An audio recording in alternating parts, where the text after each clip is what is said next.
ఓకేనా. నమస్తే, నేను మీ ఉప్పరి శేఖర్ సగర, తెలంగాణ సగర సంఘం రాష్ట్ర అధ్యక్షుని. తెలంగాణ రాష్ట్ర వ్యాప్తంగా ఉన్నటువంటి నా సగర జాతి మొత్తానికి యావత్తు సగర జాతికి నేను పిలుపునిస్తూ ఉన్నాను.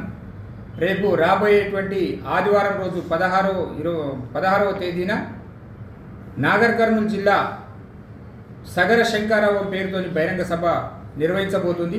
ఈ కార్యక్రమానికి ఆ జిల్లాలో ఉన్నటువంటి సగరులంతా వేలాదిగా తరలివచ్చి దాదాపు 25 నుంచి 30 వేల మంది అక్కడ గ్యాదర్ అయ్యి బహిరంగ సభను విజయవంతం చేయడానికి కంకణబద్ధులై ఉన్నారు.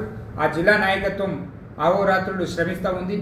ఈ బహిరంగ సభకు నాగర్ కర్నూలు జిల్లాలో ఉన్నటువంటి ప్రతి గ్రామంలో ఉన్న ఆ గ్రామంలో ఉన్న ప్రతి ఇంట్లో ఉన్నటువంటి మహిళలు, పురుషులు, యువకులు, ఉద్యోగులు, కార్మికులు అందరూ కూడా ప్రతి ఒక్కరు కూడా ఈ బహిరంగ సభకు తరలి రావాలి.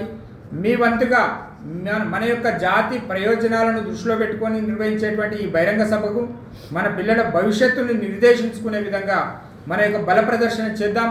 మనకు ప్రధానమైనటువంటి డిమాండ్ మనము ఈ ప్రభుత్వం ముందర పెట్టబోతా ఉన్నాం. సగరులము BC-Dలో ఉండడం కారణంగా మన పిల్లలకు ఉన్నత చదువులు సీట్లు రావట్లేదు. ఉద్యోగాలలో మనకు ఇంటర్వ్యూలలో ఉద్యోగాల్లో మనకు ఫలితాలు రావట్లేదు. మన పిల్లల భవిష్యత్తు మారాలంటే మనం BC-D నుంచి Aలోకి మారాలి.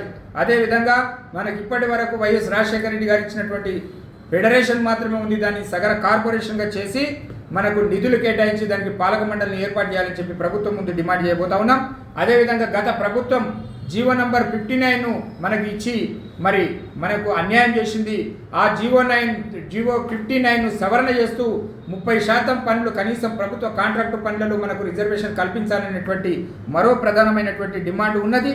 తర్వాత అత్యధిక ఈ రాబోయేటువంటి స్థానిక ఎన్నికలలో గ్రామ పంచాయతీ, ఎంపీటీసీ, జెడ్పీటీసీ ఎన్నికలలో సగరులకు దామాషా ప్రకారం జనగణన ఏదైతే నిన్న మనం నిర్వహించారో దాని ప్రకారం ఖచ్చితంగా అధిక సీట్లు స్థానిక సంస్థల ఎన్నికలలో అన్ని రాజకీయ పార్టీలు కల్పించాలని చెప్పేసి తెలియజేస్తూ కార్మిక సంక్షేమ మండలి బోర్డుకు సగరున్నే, ఎందుకంటే నిర్మాణ రంగం మీద ఉన్నటువంటి కార్మికులు 90% మన కులవృత్తి వాళ్ళు ఉన్నారు కాబట్టి ఆ నిర్మాణ రంగ బోర్డుకు సగరున్నే చైర్మన్గా నియమించాలని చెప్పి ప్రభుత్వం మీద మరో డిమాండ్ పెట్టబోతా ఉన్నాం.